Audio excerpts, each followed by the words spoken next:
তার জন্য জীবনে কখনো অভিমান রাখতে নেই। কেন? ভগবানকে মান মর্দন করতে খুব ভালো লাগে। বলে এই সংসারে ভগবানের কোনো শত্রু আছে? বলে হ্যাঁ, ভগবানের একটি শত্রু আছে, যাকে ভগবান কখনো পছন্দ করেন না। কখনো ভগবান তাকে পছন্দ করে না। কে? তার নাম হলো অভিমান।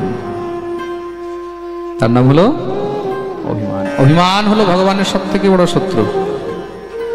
আমার ঠাকুরের মধ্যে কোনো অভিমান নেই, আমার গোবিন্দের মধ্যে কোনো অভিমান নেই। অভিমান থাকলে রাখাল বালকদের এঁঠো খায়, অভিমান থাকলে সবরীর সেই কুল খায়। হ্যাঁ, তার যদি অভিমান থাকতো তাহলে সেই ঠাকুর অভিমান নিয়ে কখনো অর্জুনের পা টিপতেন? কখনো দেখেছো মালিককে নিজের সেবকের পা টিপতে, গুরুকে শিষ্যের পা টিপতে? অর্জুন তো গোবিন্দকে গুরু মেনেছে, তাই তো? বসুদেব সতম দেবম কংস চাণূরমর্দনম দেবকী পরমানন্দম কৃষ্ণম বন্দে জগদ্গুরু। এমনও যদি কেউ করতে পারে সেটা হলো আমার গোবিন্দ। কেন? তার মধ্যে কোনো অভিমানই নেই। হ্যাঁ, পিতামহ বিষ্ণু প্রতিজ্ঞা করেছেন, স্বনিগমপহায় মত প্রতিজ্ঞাম। প্রতিজ্ঞা করেছে কি? বলে কালকে আমি রণভূমি পাণ্ডব শূন্য করে দেব। কালকে রণভূমি পাণ্ডব শূন্য করে দেব। ভগবান দেখলেন এখন তো আর কোনো উপায় নেই। ভীষ্ম প্রতিজ্ঞা, ভীষ্ম যদি প্রতিজ্ঞা করেছে কালকে পাণ্ডব শূন্য করে দেবে, কিছু করার নেই। ভগবান যুক্তি খুঁজছেন, পাণ্ডবদের রক্ষা কি করে করা যায়। কেন? এই সময় বল দিয়ে রক্ষা করা যাবে না, বুদ্ধি দিয়ে রক্ষা করতে হবে। ভগবান দ্রৌপদীকে নিয়ে বেরিয়েছেন রাত্রে, ব্রহ্ম মুহূর্তের সময় ভগবান দ্রৌপদীকে নিয়ে বেরিয়েছেন। পিতামহ ভীষ্ম ধ্যানে বসে আছেন। কেউ যেন জানতে না পারে ভগবান কি করেছেন। দ্রৌপদীর পাদুকাগুলো, দ্রৌপদীর যে চটিগুলো, সেগুলোকে ভগবান নিজের হাতে নিয়ে নিয়েছে। রাজরানী তো দ্রৌপদী, চটির আওয়াজ হবে কেউ যেন শুনতে না পায়, সেই চটিগুলোকে নিয়ে ভগবান নিজের বগলের মধ্যে ধরে বলছে চলো। দ্রৌপদী চললেন, শিখিয়ে দিয়েছে দ্রৌপদীকে। গিয়ে পিতামহ ভীষ্মের শিবিরের মধ্যে গিয়ে পিতামহকে প্রণাম করেছেন। মাথায় বড় ঘুমটা আছে। পিতামহ প্রণাম। পিতামহ বললেন, কে তুমি? পিতামহ, আমার স্বামী এই মহাভারতের যুদ্ধের মধ্যে কুরুক্ষেত্রের রণপ্রাঙ্গণে যুদ্ধ করছে। আমি আপনার কাছে কিছু চাইতে এসেছি। ঠিক আছে, বলো কি চাই। হে পিতামহ, শুনেছি এই ব্রহ্ম মুহূর্তে আপনি কাউকে নিরাশ করেন না, যা চাইব দেবেন তো?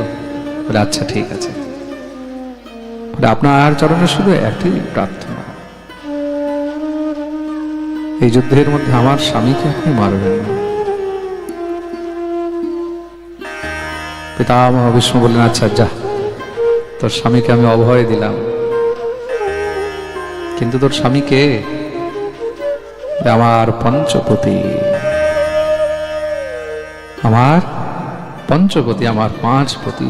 কি বলছো তুমি? কে তুমি? পিতামহ, আমি দ্রৌপদী। কি করলি তুই দ্রৌপদী? আমি প্রতিজ্ঞা করেছি পাণ্ডব শূন্য করব। কি বরদান নিলি আমার কাছে, কি অভয় নিলি?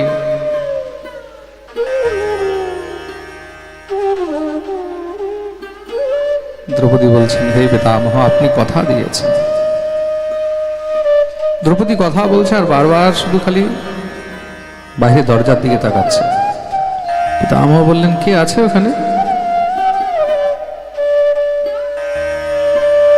ভগবানের পিতাম্বরী হলুদ কাপড় একটুখানি হাওয়ার মধ্যে উড়েছে। পিতামহ বললেন, দ্বারকাধীশ দাঁড়িয়ে আছে না?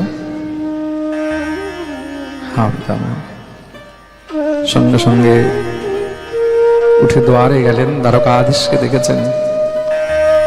পিতামহর চোখের থেকে ঝরঝর করে জল পড়ছে। হে দ্বারকাধীশ, তোমার নীলা বোঝা বহু অপার।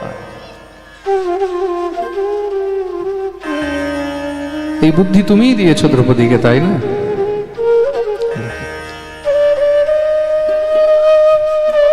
দ্বারকাধীশ ভিতরে আসবে না? আসো আসো বলে দ্বারকাধীশের হাতটা তখনই ধরে টেনেছেন। বগল থেকে দ্রৌপদীর সেই জুতোগুলো নিচে পড়েছে। এই কি তোমার বগলে জুতো? এগুলো দ্রৌপদীর পাদুকা।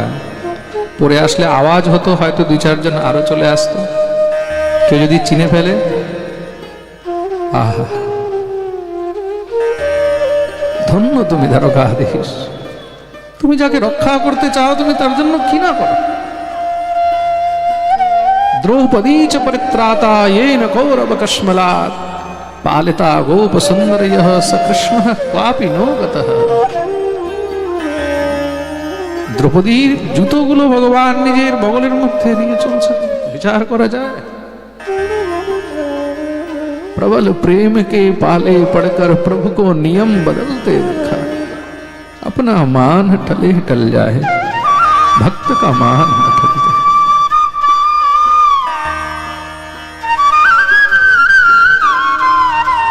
काहू के हय रथ में जोड़े,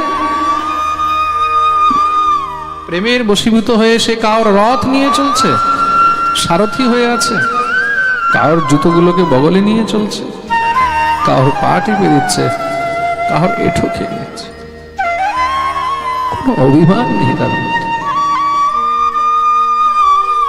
কৃষ্ণ কেন শ্রেষ্ঠ? এই কারণে কৃষ্ণ শ্রেষ্ঠ, তার মধ্যে কোনো অভিমান নেই।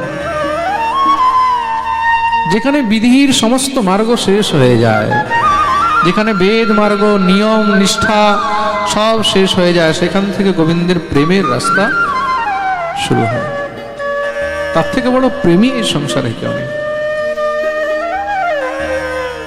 ভগবান না নিজের মধ্যে অভিমান রাখেন, না কারোর মধ্যে অভিমান রাখতে দেন। ভগবানের শত্রু হলো অভিমান। जहां काम तहां राम नहीं, जहां राम तहां नहीं काम। तुलसी दो न रह सके हैं, रवि रजनी एक ठाम। ভগবান শুধু ইন্দ্রের নয়, গোপীদেরও মান মর্দন করেছেন।